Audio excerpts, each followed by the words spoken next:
మొన్న ఆకుచుట్ట పురుగు మొత్తం పొలం అంతా ఎగబాకిందని చెప్పాను కదా ఫ్రెండ్స్, దానికోసం అయితే మా వారు మందులు తీసుకొచ్చారండి. అవి ఒకసారి మీకు చూపిద్దామని వీడియో చేస్తున్నా. ఇలా చూడండి ఫ్రెండ్స్, కాంటాప్లస్ ఇదైతే పొలంలో ఆకు తెగులు రాకుండా తీసుకొచ్చాడంట.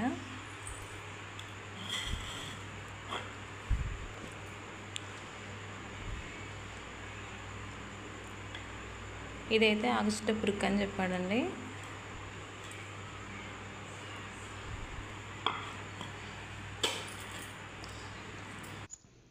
అలాగే ఫ్రెండ్స్, మీకు మందులో కలిపే గమ్మని చెప్పాను కదండి, ఇదే అండి ఆ గమ్ము డబ్బా. కాకపోతే ఇదేంటంటే అంతకుముందు వీడియో తీయలేదు, తర్వాత పోసిన తర్వాత తీసానండి. ఇందులో మందు అయితే తేనె టైప్లో ఉంటుందండి. Okay friends, bye.